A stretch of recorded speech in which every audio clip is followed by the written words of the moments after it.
pada pandangan Cik Saudari Fadrina, kejatuhan PN ini ada memberikan sebalang kesan negatif terhadap negara atau kepada mana-mana komuniti, sama ada kepada negara, kepada kumpulan wanita, remaja atau sebagainya. So, perlu sedihkah? Sebab kita rakyat sudah katakan mereka satu kerajaan gagah dan satu kerajaan yang dahaka. So, apa pandangan saudari? Mr. Tan, saya rasa yang kita perlu beri tumpuan sebagaimana saya sebutkan tadi, bahawa proses beliau meletakkan jawatan adalah proses yang mengikut perlembagaan, itu yang pertama. Yang kedua, tidak ada apa-apa kesan buruk pun yang akan terjadi dengan peletakan jawatan beliau, kerana negara kita ini bukannya jatuh je Perdana Menteri habis punah seluruh negara, tidak.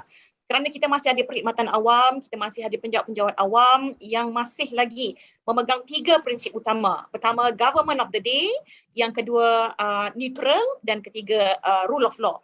Jadi rakyat perlu faham bahawa kerajaan ini macam mana pun, siapa pun yang jatuh dan siapa pun yang pimpin, perkhidmatan awam tetap akan berjalan menguruskan kerja-kerja seperti biasa. Itu yang kedua, maknanya perlembagaan, kedua perkhidmatan awam. Dan ketiga, saya ingat kesedihan kita ini bukan kerana kejatuhan, tapi kesedihan kita ini sebab tu mereka mengambil alih secara khianat lagi, ya. Dan kesannya itulah yang terbesar kita lihat selepas itu, apabila yang diangkat sebagai pemimpin-pemimpin negara ini tidak berfungsi sebagaimana yang kita barangkali expect ketika pandemik, dan itu lebih membawa kepada kesan yang cukup besar pada komuniti. Saya boleh sebutkan banyak isu Mr. Tan pada malam ini yang menunjukkan bahawa kerajaan ini benar-benar gagal mengurus, apatah lagi dalam isu konteks komuniti dan rakyat yang terbanyak, ya. Jadi bukan soal ekonomi sahaja, ya. Jangan bincang ekonomi ini, ekonomi yang kita nampak graf naik turun itu, tetapi ekonomi yang impaknya kepada manusia ini macam mana, kesannya. Keluarga juga, keluarga. Ya, betul. Itu yang paling terbesar, yang paling banyak terkesan dalam konteks hari ini. Kita juga berdepan dengan isu-isu kes keganasan berasaskan gender, ya. Apabila kes-kes keganasan rumah tangga spike tinggi, luar biasa, Datuk Seri. Tahun 2020 mencatatkan peningkatan 80%, Datuk Seri. Kes keganasan rumah tangga overall, ya. Kemudian kes gangguan seksual paling tinggi secara online pada tahun 2021 sahaja. Maknanya ini menunjukkan kes-kes keganasan berasaskan gender meningkat akibat daripada kegagalan kerajaan melihat pada polisi-polisi dan impak pandemik kepada rakyat. Kes yang ketiga pastinya yang melibatkan sumbang mahram, rogol dan juga kehamilan-kehamilan luar nikah, ya. Dan juga yang terkini tapi kita masih belum ada data yang full, kemiskinan height ataupun period poverty, yang menunjukkan bahawa impak ini secara direct memberikan kesan kepada kanak-kanak dan wanita. Kita juga berdepan dengan isu malnutrisi, malpemakanan. Ini yang melibatkan isu-isu security, pemakanan, kesihatan. Mr. Tan memang pakar dia lah security makanan ini, yang menunjukkan bahawa kesan ini memberikan kesan terbesar kepada kanak-kanak. 3 tahun pertama sangat kritikal. Bayangkan kita dalam pandemik sudah masuk tahun yang kedua. Apakah nasib kanak-kanak ini?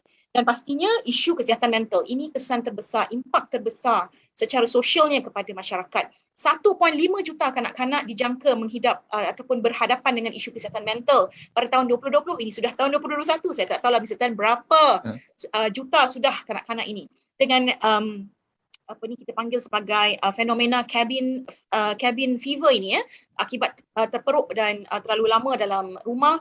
Kemudian kita juga berdepan dengan isu-isu suicide, ya, bunuh diri ini. Yeah. Bunuh diri, Mr. Tan, kita dapati, Datuk Seri, kumpulan rentan, ya, yang paling tinggi dalam kes bunuh diri adalah sekitar umur 15 hingga 18 tahun. Ini umur yang produktif, Datuk Seri. Bagaimana kita nak hadapi, ya, isu-isu ini kalau kita tidak ada polisi dan memasukkan isu kesihatan mental ini sebahagian daripada polisi kesihatan awam. Ini masalah kita sekarang ini. Tidak ada yang memikirkan bagaimana nak bekerja intersektorial, bagaimana nak bekerja dengan interministri, isu kesihatan mental mesti rentas, mesti bipartisan, mesti dilihat dalam konteks bagaimana ia menjadi sebahagian daripada polisi kesihatan awam. Jadi sangat merunsingkan saya, bukannya kejatuhan kerajaan Mahidin, tetapi kesan yang mereka semasa mereka memulakan langkah-langkah syaratan yang memberikan terus kesan kerana kepimpinan yang gagal dan juga pemilihan pimpinan yang tidak ada hala tuju dan incompetent. Saya terfikir, terpintas dalam fikiran saya selepas saya mendengar hujah daripada saudari Fadlina ini. Tadi saudari sebut tentang selatan, move, langkah selatan. Saya pula terfikir bahawa disebabkan tebuk atap ini, so bumbung negara kita sudah bocor, maka rakyat sudah sengsara. Oleh kerana itu, kejatuhan mereka tak perlu sedih lah sebab mereka sudah gagal dan dahaka. Betul atau tidak? Betul, saya setuju. Tak ada apa yang perlu ditangisi dan disedihkan untuk sebuah kerajaan yang terbukti kegagalannya dalam konteks memang incompetent daripada awal.